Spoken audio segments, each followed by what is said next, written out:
Hi, my name's Luke and welcome back to PhotoBite. Today we're checking out the Diana Instant Camera by Lomography, Adriano Edition. Let's get into it.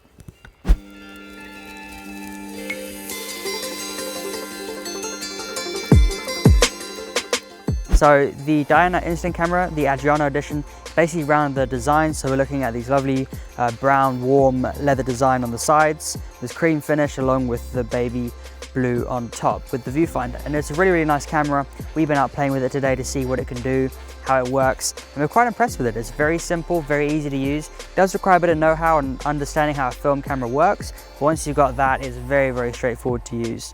So just going over some of the basics, what it takes is the Instax Square film. So if you've got any of that lying around, or you even have an Instax camera that takes Square, you can use the same film in the back here, which gives you 10 shots. Now the viewfinder on top is actually fairly accurate given how it sits. Normally with these, they tend to be a bit off, so when you frame up, sometimes it's a bit too high or a bit too low, but this is fairly accurate, but obviously it's not perfect. Now, one of the things is that the settings are a bit laid out differently because it's a very mechanical camera. So your on and off button on the side here with an MX, which is multiple exposure. We'll get that into a bit. This is your shutter. Try to make sure that's off. So you basically pull this down and it sets off the shutter. On the top, you've got this little switch with N and B. That is just breaking it down between normal and bulb mode. Now normal is going to be 1/60th of a second as standard. So what do? How do you adjust it? That'll be the tab on the bottom. So the tab on the bottom will break down the daylight. So if you have lots of sun, you want to put it into F32. If you have a bit of sun and a bit of cloud, you want to put that into F19. And then you also have cloudy, which is F11, and you adjust it like so. Why the aperture is so high? It's because the ISO film inside is about 800, give or take. So that's the reason these apertures are so high. You've also got P, which I believe is for program. You go into that as F150. That is not an error, that is actually true. So it's really, really bright sun and it's really, really standing out. Also, if you're in a studio using flash, this might be an ideal one to use.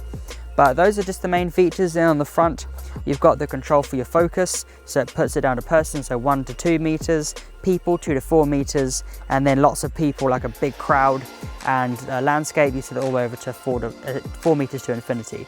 So a very easy camera to use. It's also a lens system, so you can take these off and you can buy other lenses. It will also work on the other Diana cameras, which take the 120 film. So you're not just limited to using a 75mm, you can use an 85 or 175. Your choice is really up to you and how you want to shoot. But using the 75, it's nice, great for portraits, great for those more intimate shots, and it's a very easy lens to work with, and it's what comes in the box. Now there isn't so much in auto mode, so do bear that in mind. So none of these switches you can just change to auto. You do have to set them in. But to be honest with you, even as someone who is unaware of how the elements of photography works in terms of the exposure triangle, it really isn't complicated. It's very well broken down to you. So, oh, I'm taking a picture of a person. Oh, I'll set it to one person. Oh, I'm taking several people, 2 to 4 meters. You know, it really isn't hard to understand how it works. And then you got the bottom, and it also has little diagrams which show you the clouds in the sun. That breaks down the apertures for you.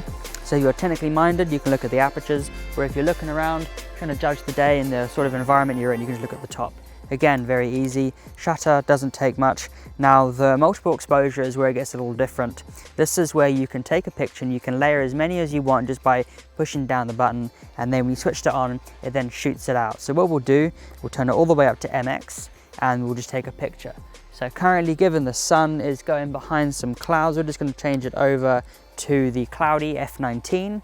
We're just going to take a picture. And I want to take some pictures of some plants out in the background. So we're just going to take a picture of that. Right, so that's the exposure done. As you can see, nothing's coming up yet.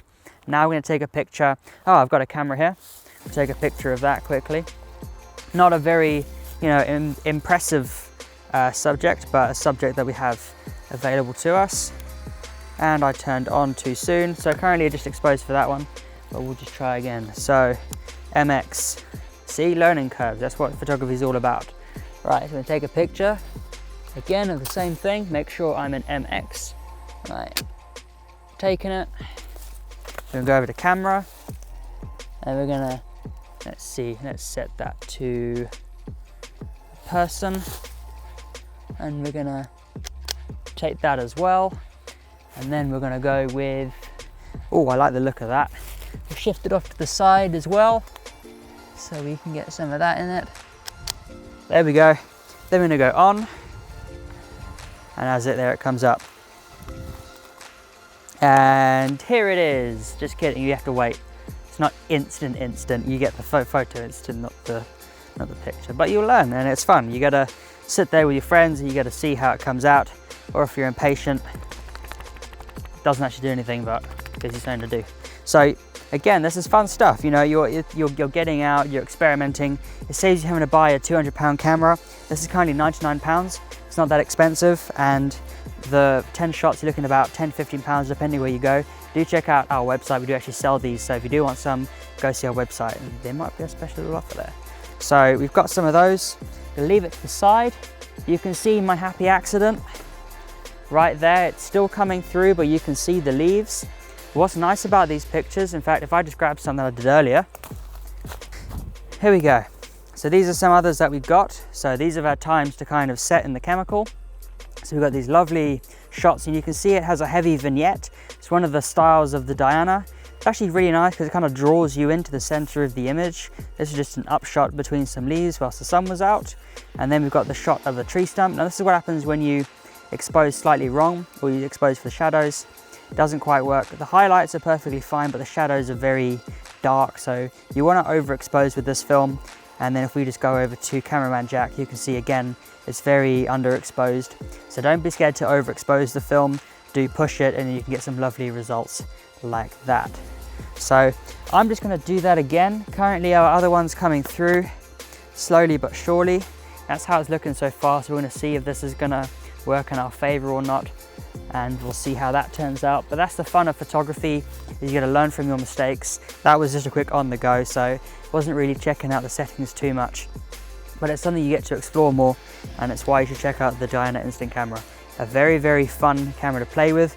Adriano Edition looks very nice as well, and to be honest with you, the way it's laid out, it's not an overly complicated camera, but it will take some getting used to. But that's what it's like with everything that you get your hands on. You've got to get used to it. That's our review of the Diana Instant camera, Adriano Edition. If you guys have any questions, leave them down in the comments below. Don't forget to subscribe, and as always, my name's Luke, this is PhotoBite, and we'll see you next time.